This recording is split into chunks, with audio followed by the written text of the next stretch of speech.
Hello and welcome to Unfold IAS, where we not only just unfold the facts but also the critical thinking of UPSC.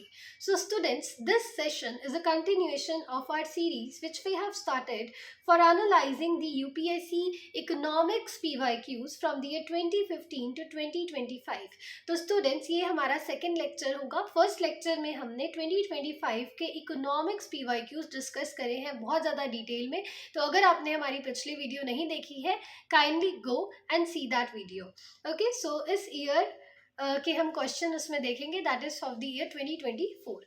सो सबसे पहले तो late us सी कि कितने questions economics subject में से पूछे गए थे in the year 2024. So as you can see around 14 questions have been directly asked from economics, जो ये बताता है कि ऑब्वियसली एक बहुत ही बड़ा सब्जेक्ट है and it is a core subject, so you do not ought to leave the subject. तो अब हम डिटेल में एनालिसिस देखेंगे क्वेश्चंस का जैसे यूपीएससी ने पूछे हुए हैं. So the first question here is, if the United States of America were to default on its डेब्ट, holders of US Treasury bonds will not be able to exercise their claims to receive payment. Second statement says the US government debt is not backed by any hard assets but only by the faith of government. Which one of the following is correct with respect to the above statements? Both statement 1 and 2 are correct. Both statement 1 and 2 are correct, but statement 2 doesn't explain statement 1. Statement 1 is correct, but statement 2 is incorrect. Statement 1 incorrect and statement 2 correct. So students, इस series में हम ऐसे questions को discuss करेंगे. I want you to pause this video for a second and just analyse and think. And options आप comment में डालिए कि आप कौन से ऑप्शंस को सही वाले मार्क करना चाह रहे हैं. Okay, so just pause and think the answer of your self. Okay, so I hope आपने आंसर दे दिया होगा. तो अब हम इसको डिटेल में डिस्कस करते हैं. The answer is option number A. अब ऑप्शन नंबर ए आंसर कैसे बनता है, let us analyse that thing. Okay, so सबसे पहले तो ये देखिए कि यूएस अगर डिफॉल्ट करेगा अपने डेब्ट पे, डेब्ट क्या होता है बेसिकली, जो कर्जा होता है, राइट. सो अगर यूएस डिफॉल्ट कर जाता है अपने डेब्ट के ऊपर, तो holders of the US treasury bonds, जिन्होंने यूएस ट्रेजरी बॉन्ड्स खरीदे हुए हैं, तो वो अपने क्लेम्स एक्सरसाइज नहीं कर पाएंगे पेमेंट्स रिसीव करने के लिए वापस से. ठीक है, तो ऑब्वियसली अगर यूएस गवर्नमेंट ही अगर जो है वो डिफॉल्ट पर है, तो वो बाकियों को कहाँ से पैसा देगी. तो ये बिल्कुल सही स्टेटमेंट है, right. Then statement 2 says that US government debt is not backed by any hard assets but only by the faith of government. अभी बिल्कुल सही स्टेटमेंट है, क्योंकि जैसे देखिए जो ये डेवलप्ड नेशंस होती है ना, इनकी क्रेडिट वर्दीनेस काफ़ी ज़्यादा हाई होती है, राइट. तो यहाँ पर फेथ इनका सबसे ज़्यादा चलता है, तो इसीलिए हमारे पास स्टेटमेंट ए करेक्ट आंसर हो जाएगी, right. The bonds are backed by full faith and credit of the United States government and not backed by any hard assets. क्योंकि जो हमारे पास देखी जाती है ना, लाइक डेवलपिंग कंट्रीज होती है, उनके लिए होता है कि आपके पास उनको फेथ जो है आप उन पर नहीं करते हो. ठीक है, तो यहाँ पर डेवलपिंग नेशंस के लिए फेथ काम नहीं करता, but developed Nations specially US के लिए जो है फेथ काफ़ी ज़्यादा काम करता है. इसीलिए वो कोई भी हार्ड एसेट से बैक्ड अप नहीं है, उनकी क्रेडिट वर्दीनेस ही काफ़ी ज़्यादा हाई है ऑब्वियसली. तो this is the answer here, option number A. I hope आपको ये क्वेश्चन अच्छे से समझ आ गया होगा. सेकेंड क्वेश्चन पर चलते हैं. Second question says that syndicated lending spreads the risk of borrower default across multiple lenders. The syndicated loan can be fixed amount, lump sum amount of funds, but cannot be a credit line. Which one of the following is correct? Students, pause this video and just think of the answer of yourself कि क्या answer होना चाहिए. Okay, so let us see the answer now. The answer is option number C, that is statement 1 is correct but statement 2 is incorrect. तो statement 1 correct है, statement 2 incorrect है. Let us see why. Okay, देखो सबसे पहले तो हम concept समझते हैं स्टूडेंट्स कि सिंडिकेटेड लेंडिंग जो है वो एक्चुअली होता क्या है. देखो फॉर एग्जाम्पल, अगर कोई पर्सन है, ठीक है ना, ये लोन लेने के लिए गया है, तो ये ऑब्वियसली एक ही बैंक से लोन लेने के लिए जा रहा है, राइट. एंड वही एक पर्टिकुलर बैंक इस पर्सन को लोन भी दे रहा है. ये तो हो गई जी normal lending, normal credit line. But अगर लेट्स सपोज यहाँ पर अगर हम देखते हैं कि यहाँ पर ये जो पर्सन है ना, ये एक फर्म है, ये बहुत सारा एक साथ पैसा जो है इसकी कंपनी जो है वो लेना चाहती है. ठीक है, इसकी कंपनी लेना चाहती है बहुत सारा अमाउंट ऑफ लोन. तो बहुत सारे बैंक्स जो है एक साथ आते हैं, मर्ज होते हैं. मर्ज इन द सेंस कि ये बैंक्स एक साथ फंड्स पूल करते हैं इस पर्सन को पैसा देने के लिए, इसी को बोलते हैं सिंडिकेटेड लेंडिंग। ठीक है, तो सिंडिकेटेड लेंडिंग क्या है कि ग्रुप ऑफ बैंक्स, ठीक है, एक साथ जो है फंड्स पूल करते हैं किसी भी कंपनी को जो है पैसा देने के लिए। अब इसके होगा क्या, देखो, एक तो अगर ये कंपनी डिफॉल्ट करती है पेमेंट पर, तो अकेले एक बैंक का नुकसान नहीं होगा, बाकी सभी बैंक्स को भी सफ़र करना पड़ेगा, है ना। तो जिससे क्या होता है कि जो लॉस टू वन बैंक है ना, वो एक बैंक का लॉस जो है वो सभी बैंक्स में एक तरीके से ट्रांसग्रेस हो जाता है, मिक्स हो जाता है, राइट। तो यू कैन सी हियर कि सिंडिकेटेड लेंडिंग जो है हमारे पास क्या चीज़ होती है, spreads the risk of borrower default across multiple lenders. In syndicated lending because the loan amount बहुत ज़्यादा लार्ज है, कोई एक ही बैंक जो है वो पूरा का पूरा रिस्क नहीं उठाना चाहता, राइट। और बोरोअर कई बार डिफॉल्ट भी जैसे कर जाता है, तो अगर वो एक सिंडिकेट बना लेते हैं, बैंक्स अगर सारे के सारे ग्रुप्स बना लेते हैं, एक साथ हो जाते हैं और सारा का सारा पैसा अगर फंड कर देते हैं, पूल कर देते हैं, ठीक है, तो अगेन यहाँ पर रिस्क ऑफ डिफॉल्ट जो है वो थोड़ा सा उनके लिए कम हो जाता है, बैंक्स के लिए। ओके, आई होप आपको सिंडिकेटेड लेंडिंग स्टूडेंट्स पता चल गई होगी कि क्या होती है, कि ग्रुप्स ऑफ बैंक्स जो है वो एक साथ आते हैं किसी भी कंपनी या फर्म को पैसा देने के लिए, लोन देने के लिए। ओके, सो अब स्टेटमेंट्स देखो, एनालाइज करते हैं। Syndicated lending spreads the risk of borrower default across multiple lenders, बिल्कुल सही। Syndicated loan can be fixed lump sum amount of funds but can not be a credit line. Credit line तो है ही है, ये क्यों नहीं है क्रेडिट लाइन, तो ये तो गलत हो गया। एंड फर्स्ट स्टेटमेंट आपकी सही है, जिससे हमारा आंसर बनता है ऑप्शन नंबर सी। चलिए next question, that is third question में चलते हैं। Consider the following statements in respect of digital rupee.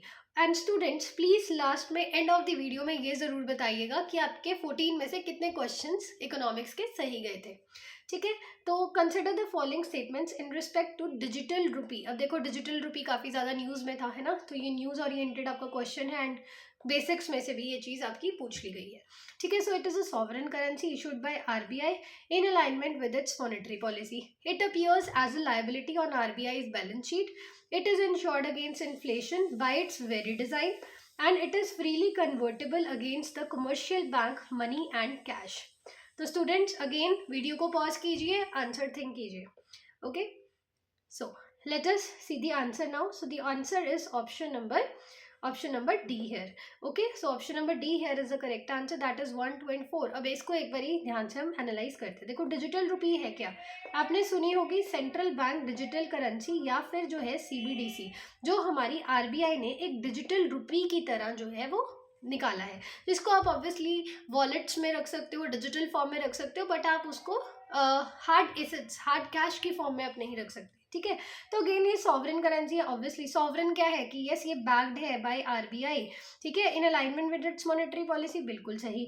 It appears as liability on RBI's balance sheet. देखो स्टूडेंट्स, जो कोई भी करेंसी होती है, चाहे हमारे पास जो फिजिकल कैश वाली करेंसी होती है ना, कोई नोट्स है, कोई कॉइन्स इन सर्कुलेशन है, वो भी एक लायबिलिटी की तरह RBI के बैलेंस शीट में रहती है। तो ऑब्वियसली ये भी तो एक करेंसी है, भले ये डिजिटल फॉर्म है बट है तो ये करेंसी, तो ऑब्वियसली बच्चे ये लायबिलिटी में आएगी, ठीक है। नेक्स्ट है, it is insured against inflation bye it's very design, कि ये डिज़ाइन ही ऐसे करी गई है कि इन्फ्लेशन से ये इंश्योर्ड है, कि जितनी मर्जी इन्फ्लेशन हो जाए, महंगाई बढ़ती रहे, इस पर कोई असर नहीं होगा। देखो ऐसा कभी भी नहीं होता है। ऑब्वियसली इन्फ्लेशन हमारे पास क्या है, एक मैक्रो इकोनॉमिक प्रॉब्लम है हमारी, ये एक मैक्रो इकोनॉमिक प्रॉब्लम है, एक बहुत बड़ी प्रॉब्लम है, जो कोई भी करेंसी जो है इन्फ्लेशन से बची हुई नहीं होती, ठीक है। अगर 10 रुपये का नोट है, वो उसके ऊपर अगर इन्फ्लेशन, महंगाई के हिसाब से अगर हम देख रहे हैं, अगर उसकी वैल्यू डाउन हो रही है, तो ऑब्वियसली हमारे पास CBDC की भी वैल्यू जो है वो डाउन जरूर होगी, तो ये स्टेटमेंट हमारा गलत हो जाता है। तो वैसे भी देखो ये एक्सट्रीम स्टेटमेंट लग रहा है, राइट। नेक्स्ट है हमारे पास कि it is freely convertible against commercial bank money and cash. Yes, freely convertible है, आप CBDC की जगह पर कभी भी जो है वो बैंक मनी और कैश जो है वो विड्रॉ करवा सकते हो CBDC प्रोवाइड करके, ठीक है। तो यहाँ से हमारे पास ऑप्शन नंबर 3 एलिमिनेट हो जाता है एंड 4 हमारे पास करेक्ट है, so we get on to option number D here. Okay students, चलो let's move on to another question now. India is a member of international grains council. Number 2, India, a country needs to be a member of the International Grain Council for exporting or importing wheat or rice. Statements कौन सी वाली सही है? Option number 1, 2, both और neither of them. Okay, so students again pause कीजिए video, answer दीजिए, okay? So the correct answer here is option number A. अब देखिए, अब हम इसको एनालाइज करते हैं। देखो वैसे भी देखो, छोटी छोटी ऑर्गेनाइजेशंस ऑब्वियसली एस्पिरेंट को यूपीएससी में याद नहीं भी रखनी होती है, एंड ऑब्वियसली याद रहती भी नहीं है ना इतने लंबे टाइम तक। एंड वहाँ पर तो वैसे एग्जाम का इतना ज़्यादा प्रेशर होता है कि इंटरनेशनल ग्रेन्स काउंसिल तो ऑब्वियसली बहुत सारे एस्पिरेंट्स ने सुनी भी नहीं होगी, बट यहाँ पर आपको स्मार्ट वर्क के साथ चलना है। You have to smart guess here, you have to elimination से आपको चलना है, ठीक है। तो देखो, India is a member of International Grains Council, ये बिल्कुल करेक्ट स्टेटमेंट है, इंडिया मेंबर है। A country needs to be a member of IGC for exporting और इम्पोर्टिंग राइस और व्हीट, यानी कि ये कह रहा है कि अगर एक देश को एक्सपोर्ट या फिर इम्पोर्ट करना है, कुछ भी अगर आपको करना है, तो आपको इंटरनेशनल ग्रेन्स काउंसिल का मेंबर होना पड़ेगा, ठीक है। एक्सपोर्ट और इम्पोर्ट यानी कि अगर आपको मान लो कि 1 केजी चावल अगर यूएसए से भी खरीदना है तो भी आपको आईजीसी का मेंबर होना पड़ेगा। क्या ये स्टेटमेंट एक्सट्रीम नहीं लग रही स्टूडेंट्स? ठीक है, तो आप ऐसे ही इसको एलिमिनेट कर सकते हो। तो ये ऑप्शन हमारी हो जाती है गलत, क्योंकि इंपोर्ट एक्सपोर्ट करने के लिए ज़रूरी नहीं है कि एक कंट्री आईजीसी का पार्ट हो, राइट। तो हमारे पास यहाँ पर स्टेटमेंट आती है option number A, 1 only. Okay, next आती है हमारे पास question, that is India does not import apples from the USA. In India, the law prohibits the import of GM food crops without the approval of competent authority. Again, students, please pause कीजिए and answer देने की कोशिश कीजिए। Okay, तो यहाँ पर अब हमारे पास क्या चीज़ आती है, यहाँ पर जो है हमारे पास देखो करेक्ट आंसर जो है that is option number D. Option number D, statement 1 incorrect and statement 2 is correct. How is this possible, let us see. Okay, देखो तो यहाँ पर India does not import apples from US. Again, जैसे पिछले question के ऊपर हमने analyse करा था, थिंकिंग करी थी, राइट, वैसे ही आपको यहाँ पर सोचना है कि क्या हम यहाँ से अगर एक एप्पल भी किसी ने अगर मंगवा लिया है यूएस से तो वो भी तो इम्पोर्ट ही कर रहा है ना। तो ये तो बिल्कुल ही एक्सट्रीम स्टेटमेंट है, गलत कर सकते हो आप, तो डायरेक्ट आप आंसर पर पहुँच सकते हो। बट यस, हम एक बार सेकेंड स्टेटमेंट भी पढ़ेंगे। सेकेंड स्टेटमेंट है कि इंडिया में एक कोई लॉ है जो प्रोहिबिट करता है कि अब जेनेटिकली मॉडिफाइड क्रॉप, जो जीएम क्रॉप्स होते हैं alright, like your BT cotton हो गया है ना, तो जेनेटिकली मॉडिफाइड फूड को आप कॉम्पिटेंट अथॉरिटी की परमिशन के बिना नहीं इंपोर्ट करवा सकते। बिल्कुल सही है, क्योंकि आपने पढ़ा होगा है ना, जो हमारे पास फसाई है, ठीक है, जो हमारे पास ये एक्ट पास करा गया 2006 में, इसकी अप्रूवल के बिना जो है आप जीएम क्रॉप को बिल्कुल भी इंपोर्ट नहीं करवा सकते हो, ठीक है, क्योंकि ऑब्वियसली आपके हेल्थ कंसर्न्स के ऊपर जो है वो क्वेश्चन आते हैं। लाइक अभी बीटी ब्रिंजल जो है वो न्यूज़ में रह रहा था, तो ये क्वेश्चन उसके कॉन्टेक्स्ट में भी आप कह सकते हो कि पूछ लिया गया था। Okay, so you can see here कि in India GM crops can be imported only with approval of competent authority under Food Safety and Standards Act 2006, ठीक है, तो ये चीज़ आपकी इंपॉर्टेंट बन जाती है अगेन नेक्स्ट ईयर्स के लिए भी। नेक्स्ट क्वेश्चन है, consider the following airports, Donyi, Polo airport, Kushinagar and Vijayawada, which of the above have been constructed as greenfield projects. तो स्टूडेंट्स, ग्रीनफील्ड प्रोजेक्ट क्या होता है? ग्रीनफील्ड प्रोजेक्ट बेसिकली वो होता है कि आप कोई भी प्रोजेक्ट शुरू कर रहे हो फ्रॉम स्क्रैच, ठीक है, वो बिल्कुल ही एक सपोज खाली ज़मीन थी, उसके ऊपर आपने एक नया ही प्रोजेक्ट बनाया है, एग्जिस्टिंग कोई भी प्रोजेक्ट नहीं था, आप उसको लॉन्च कर रहे हो न्यू को, तो उसको हम कहते हैं ग्रीन फील्ड। वेराज जो दूसरा होता है जो ऑलरेडी अगर कोई एग्जिस्टिंग होता है आप उसको दोबारा से रिकन्स्ट्रक्ट करा रहे हो, है ना, कुछ आप करवा रहे हो एग्जिस्टिंग वाले को लेकर ही, तो उसको हम बोलते हैं ब्राउन फील्ड प्रोजेक्ट, ठीक है। तो अब इसमें से आपसे ये पूछा गया है, so please pause the video and try to answer the question. Okay, so ये थोड़ा सा ना देखो आपका स्टैटिक पोर्शन में से आ जाता है। ऑब्वियसली ये क्वेश्चन ऐसा है कि जिसको नहीं पता तो नहीं ही पता, आप इसमें कोई रफ गेस भी नहीं कर सकते ऑब्वियसली, क्योंकि नेगेटिव मार्किंग है यूपीएससी में, ठीक है। तो इसमें से डोनी, पोलो और खुशीनगर जो है ये ग्रीनफील्ड प्रोजेक्ट्स हैं, तो ऑप्शन नंबर ए ही आपका सही आंसर जो है वो रहता है। ऑलराइट, सो नेक्स्ट क्वेश्चन हमारे पास जो है वो आता है, that is in India non banking financial companies can access the liquidity adjustment facility window of the RBI. Second, in India, the foreign institutional investors can hold the government securities.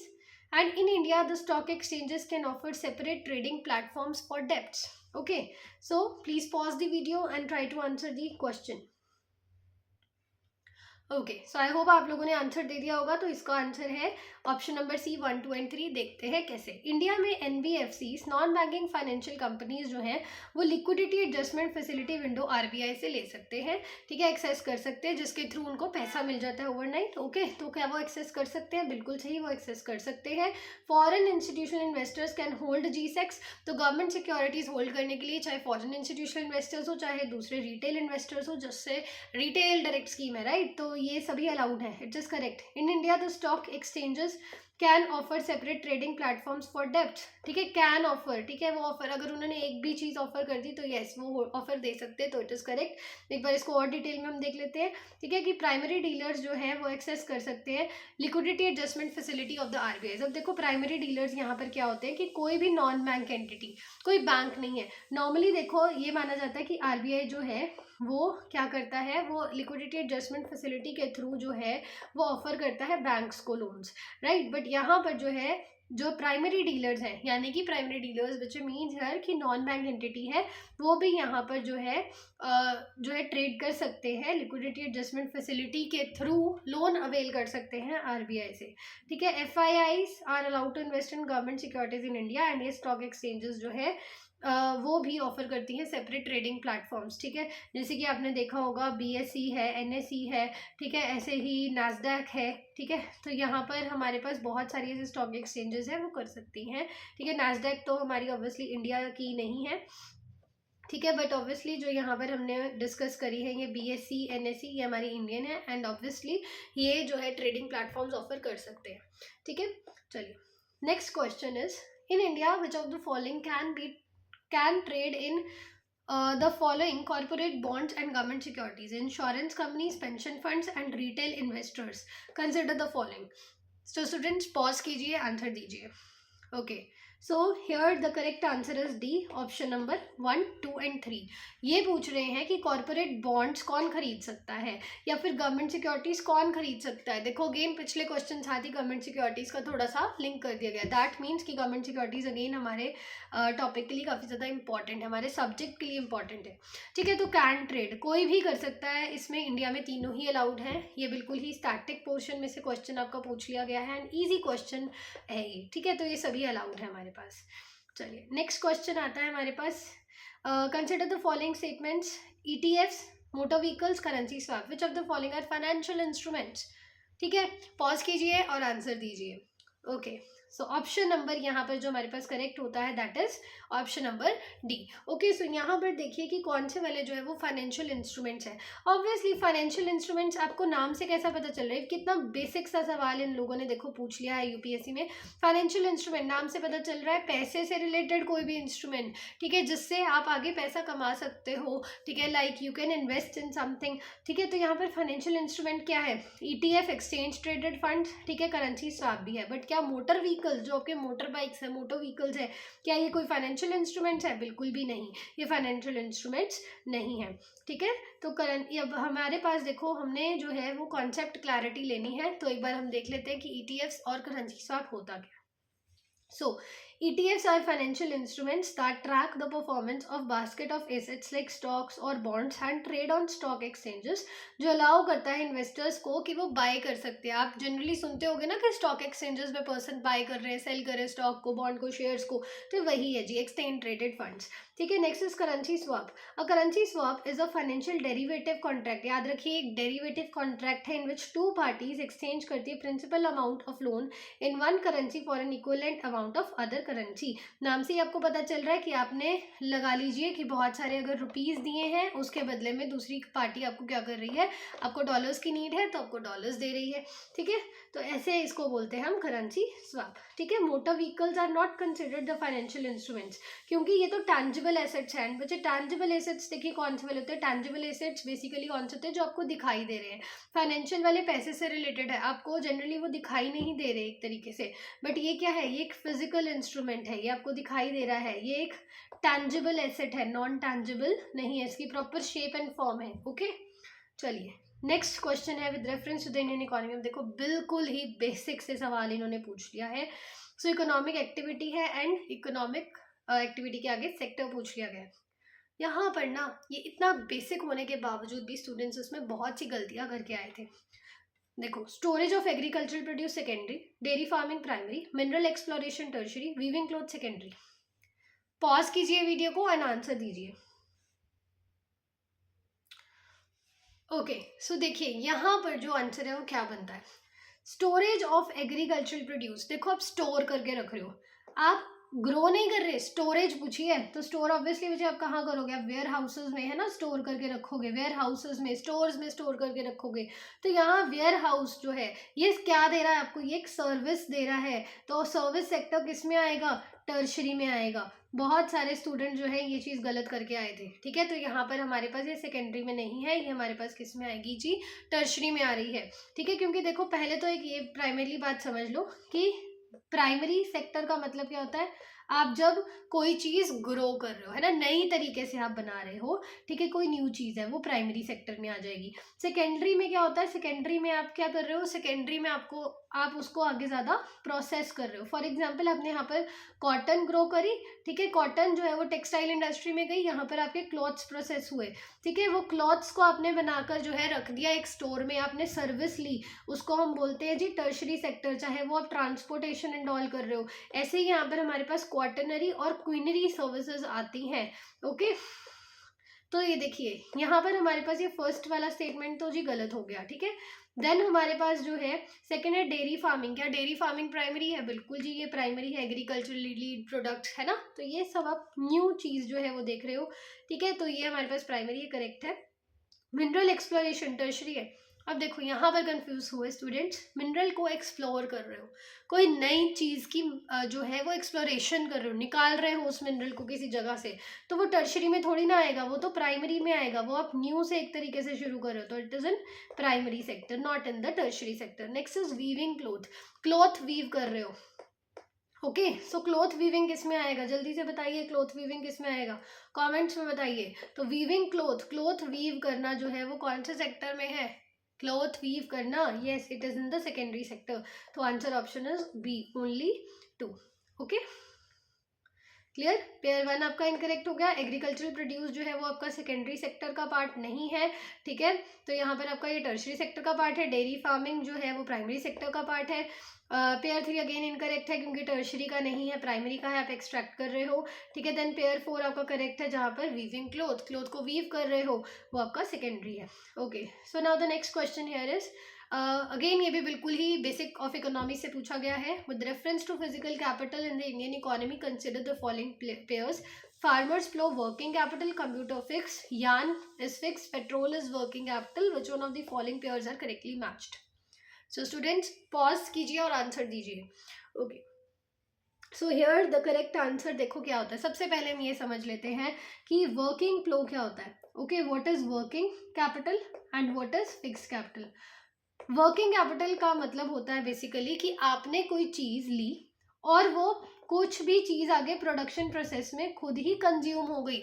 For example, अगर कोई यहाँ पर हमारे पास जो है sweet shop वाला, ठीक है, जो स्वीट्स बना रहा है, अगर वो यहाँ पर शुगर को खरीद रहा है और शुगर को वो लगा लो कोई भी स्वीट में यूज़ कर रहा है, तो वो शुगर खुद भी तो यूज़ हो रही है, ओके। अगर कोई कॉटन टेक्सटाइल इंडस्ट्री वाला कॉटन को यूज़ कर रहा है तो वो कॉटन भी तो यूज़ हो रही है, वो कॉटन वहीं की वहीं थोड़ी ना रह जाएगी, वो तो ख़त्म हो जाएगी ना जब उसका टेक्सटाइल जो है इंडस्ट्री में यूज़ होगा क्लॉथ बनाने के लिए, तो इसको बोलते हैं वर्किंग कैपिटल। मेरा फिक्स्ड कैपिटल क्या है, जो फिक्स्ड रह रहा है, जैसे कि आपने सपोज कोई मशीन रखी हुई है, ठीक है, कोई मशीन ले ली जो आगे आपका कॉटन से क्लॉथ बना रही है, ठीक है, तो ये जो मशीन है, ये मशीन को थोड़ी ना कोई फर्क पड़ रहा है, मशीन तो वहीं की वहीं ही खड़ी है, तो ये क्या है, ये फिक्स्ड कैपिटल है, ओके। आई होप आपको फिक्स्ड और वर्किंग कैपिटल में फर्क पता चल गया होगा। तो देखो, फार्मर्स प्लो है, एक बार खरीद लिया वो बार बार जो है वो खत्म नहीं होगा, तो वर्किंग तो नहीं है, वो फिक्स्ड है।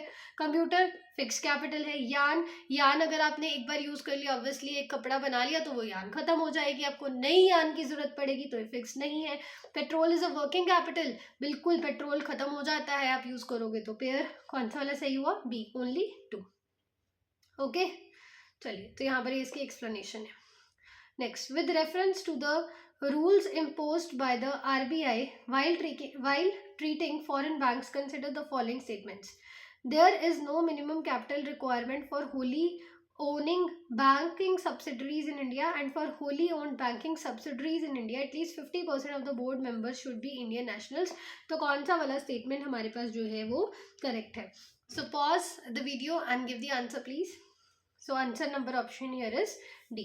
ठीक है, तो इसको देखो ध्यान से हम समझ लेते हैं. डी ऑप्शन का है, कोई भी करेक्ट नहीं है. आरबीआई जो है वो बताता है कि RBI does not have a minimum capital requirement. कोई भी मिनिमम कैपिटल रिक्वायरमेंट जो है वो नहीं है. ठीक है, एट 5 बिलियन. दिस अप्लाइज टू बोथ, चाहे वो फॉरेन बैंक है चाहे वो इंडिया में एग्जिस्ट कर रही है. कोई भी आपके पास मिनिमम कैपिटल रिक्वायरमेंट आरबीआई नहीं प्रोवाइड करता है. ठीक है, स्टेटमेंट 2 कैसे इनकरेक्ट होती है? क्योंकि देखो यहाँ पर आपके पास क्या पूछा गया है, for Holi banking subsidiaries in India at least 50% board members Indian nationalist होने चाहिए. ऐसा बिल्कुल भी नहीं है. ये चीज़ देखो मेंशन करी गई है कि जो 50% जो है उससे कम कौन होने चाहिए, 50% से सॉरी ज़्यादा कौन कौन होने चाहिए, इंडियन नेशनल्स, एनआरआईज, पीआईओज जो है ये होने चाहिए. और ये चीज़ सब्जेक्ट है कि जो 1/3 आपके मेंबर्स है ना इस बोर्ड के, सिर्फ वो इंडियंस होने चाहिए. ठीक है, 1/3 मस्ट बी इंडियंस. एंड बाकी के अगर हम 50% की कॉम्पोजिशन की बात करें तो उसमें आपके एनआरआईज आ जाएंगे, आपके पर्सन ऑफ इंडियन ओरिजिन आ जाएंगे. अब खुद सोचिए कि पर्सन ऑफ इंडियन ओरिजिन जो है वो थोड़ी ना हमारे इंडियन नेशनल्स हैं, वो काउंट नहीं होते हैं. तो इसलिए इंडियन नेशनल सिर्फ और सिर्फ 1/3 है. तो स्टूडेंट्स ये इन्फॉर्मेशन आपके लिए क्यों ज़रूरी है? क्योंकि आगे आने वाले प्रीलिम्स में क्वेश्चन पूछ सकते हैं UPSC. Okay, so option D here is the correct answer. Next is with reference to the corporate social responsibility in India, consider the following statements. So the rules specify that expenditures that benefit the company directly or its employees will not be considered as CSR activities. CSR rules do not specify minimum spending on the CSR activities. So choose the correct answer. Pause the video and please answer the question, students. Okay. So यहाँ पर देखिए answer number जो है हमारे पास A option is the correct answer. ठीक है, इसको समझ लेते हैं कैसे. कॉर्पोरेट सोशल रिस्पॉन्सिबिलिटी क्या है? These are meant to benefit the society. Company को बेनिफिट करने के लिए नहीं होती है, ये सोसाइटी को मेंशन जो है वो बेसिकली जो है वो बेनिफिट करती है. ठीक है, तो यहाँ पर जो है कॉर्पोरेट सोशल रिस्पॉन्सिबिलिटी है जो broadly health, sanitation, education, cess की तरह बेसिकली हेलो ये काम करता है. Okay, it basically works like cess. Okay, for the sports and all slum area development, मतलब कि जो भी आपके लग रहे हैं कि वल्नरेबल सेक्शंस हैं, आप उन चीज़ों के लिए जो है वो वर्कआउट कर रहे हो. ठीक है, सेक्शंस के लिए. So statement 2 is incorrect. Companies meeting the criteria set by companies act must spend a minimum of 2% of their average net profits over the 3 years on the CSR. तो यहाँ पर देखो हमारे पास बात करी गई थी कि कोई मिनिमम स्पेंडिंग नहीं है. ऐसा नहीं है, कम से कम आपको 2% अपने 3 साल के एवरेज बुक प्रॉफिट्स के ऊपर जो है वो CSR पर सबमिट करने पड़ेंगे अगर आप कंपनीज एक्ट से जो है वो एलिजिबल होते हो. ठीक है, तो ऑप्शन नंबर ए यहाँ पर आपका करेक्ट आंसर बन जाता है. Next question, with reference to the Indian economy collateral borrowing lending obligations are instruments of. तो बिल्कुल ही ना बेसिक कह लो, बेसिक से पूछ लिया गया है सवाल. तो आपने देखा है कि 2024 में बिल्कुल बेसिक्स वाले क्वेश्चन जो है वो थोड़े से ज़्यादा रेशो थी है ना स्टैटिक पोर्शन की. ठीक है, और जो हमारे पास न्यूज़ में था उसको स्टैटिक के साथ लिंक करके इन्होंने दे दिया था. तो pause the video and answer the question. So यहाँ पर हमारे पास जो करेक्ट आंसर होता है option number C, that is the money market. तो कोलेटरल बोरिंग और लेंडिंग ऑब्लिगेशंस मनी मार्केट में होते हैं, जहाँ पर जो है आप short term call money market आप उसको बोल सकते हो है ना. तो यहाँ पर जो है एग्रीमेंट है बिटवीन बोरोअर एंड लेंडर, जहाँ पर कोलेटरल होता है कि आप कुछ ना कुछ सिक्योरिटी रख रहे हो है ना. कोलेटरल प्रोवाइड होता है लेंडर और बायर के बीच में. And these short term instrument facilitate boring and lending in a fully collateralized environment, primarily in India's financial markets. Okay, so students, that's all for 2024 economics के PYQs. तो please comment कीजिए कि 14 questions में से आपके कितने क्वेश्चंस सही गए आज के लेक्चर के हिसाब से. ठीक है, तो स्टूडेंट्स अब नेक्स्ट हमारी जो सीरीज़ की वीडियो है वो हम लेकर आएंगे 2023 के इकोनॉमिक्स के PYQs आज इन UPSC. Okay, so stay connected with unfold IAS. Thank you.